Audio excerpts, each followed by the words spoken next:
For the longest time, it felt like the digital world was practically magic, boundless, only limited by our imagination and the speed of silicon. Well, that era is officially over. Right now, the future of artificial intelligence is slamming headfirst into a very real, very physical problem, an absolutely massive, unquenchable thirst for a very specific kind of power.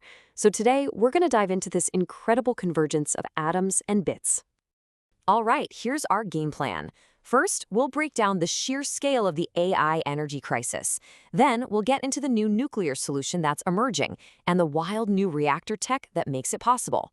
After that, we'll see which big tech players are placing huge bets on this. And finally, we'll wrap up with a much-needed reality check on the challenges ahead. So let's start with the problem.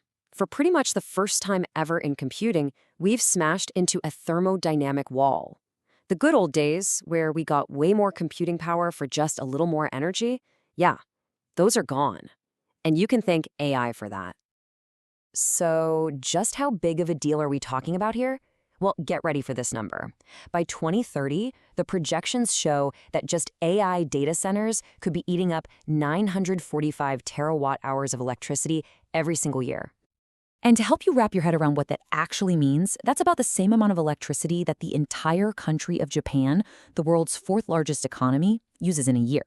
This isn't just a tiny increase, folks. It's a seismic shift in global energy demand. And this quote right here, it absolutely nails it. See, unlike a quick Google search, when you ask a chatbot a question, it fires up billions of connections across massive fields of GPUs. It's a constant, heavy power draw that has, well, completely shattered the old rules of energy efficiency. But here's the kicker. It's not just how much power AI needs, it's the kind of power. It has to be clean because of climate goals. It needs to be firm and baseload. That means it's always on 24/7.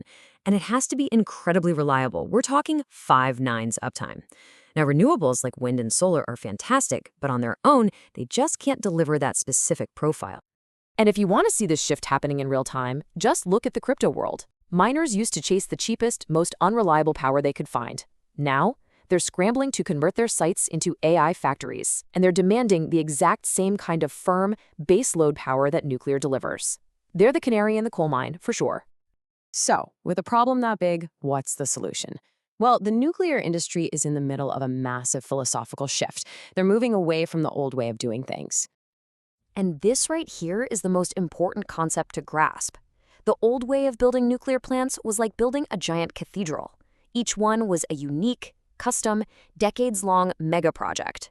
The new model, it's about manufacturing a product. Think standardized modules built in a factory on an assembly line that can be shipped out and scaled up. This changes absolutely everything. Okay, so what does this new product manufacturing model actually look like? Well, it's all built on a whole new generation of reactor designs. First up, you have small modular reactors, or SMRs. These are the new workhorses. Each module can pump out up to 300 megawatts.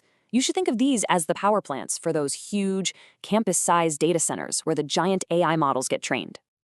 And then there's this whole other category, microreactors.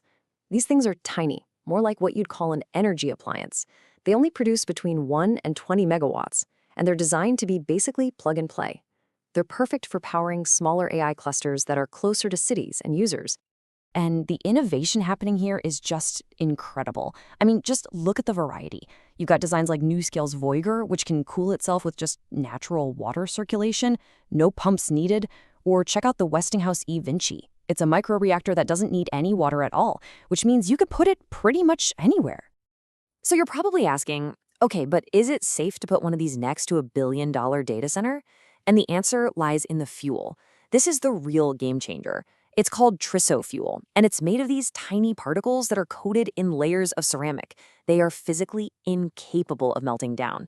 It's so safe that regulators can actually shrink the emergency evacuation zone down to just the site's fence line. That's what legally makes all of this possible. Now, this isn't just some cool science fair project. The biggest companies in the world are pouring billions of dollars into making this happen. So let's look at who's placing the bets.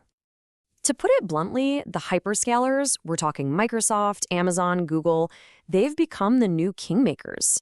It's their staggering demand for power combined with their ridiculously deep pockets that's basically jumpstarting this new nuclear age. And this isn't some 10-year plan. Look at this stuff. These are massive deals that have gone down in just the last couple of years. You've got Microsoft helping restart 3 Mile Island. Amazon literally bought a data center that's hardwired directly to a nuclear plant. Google is placing a fleet order for reactors. It's happening now, and it's happening fast. And what's really fascinating is how they're each playing it a little differently. Microsoft is going after old plants to get power online ASAP. Amazon is doing these behind-the-meter deals to get off the public grid. And Google is using its massive purchasing power to create a guaranteed order book for new reactors, which is exactly what you need to get the cost down. Okay, so it all sounds pretty perfect, right? A clean, powerful solution to a huge problem. But it's not quite that simple. We really have to take a look at the very real challenges and risks here. And that's the big question, isn't it? With all this technology and all this money flying around, what could actually go wrong? Well, the risks really fall into 3 buckets: money, rules, and people. And these risks aren't just theoretical. Let's take a look at a real-world and very recent example: the bankruptcy of a really promising microreactor company called Ultra Safe Nuclear Corporation. Their story is the perfect example of what's known as the financial valley of death in this business. So it goes like this. You develop some amazing new tech, but that costs a fortune in R&D. Then you inevitably hit delays with the regulators. All that time, you're just burning through cash until, bam, you hit a liquidity crisis. What happened to USNC shows why having a backer like Amazon or Google isn't just nice to have. It's pretty much essential to survive. And beyond just staying solvent, there are 3 other massive hurdles. First, there's the timing problem. AI demand is skyrocketing today, but these new reactors won't be online until the 2030s. That's a huge gap. Second, you have the double NIMBY problem. NIMBY stands for not in my backyard. People don't want a loud data center, and they really don't want a nuclear reactor next to it. And finally, there's a huge supply chain issue for the advanced fuel that many of these new reactors need. So, this all brings us to the final crucial question.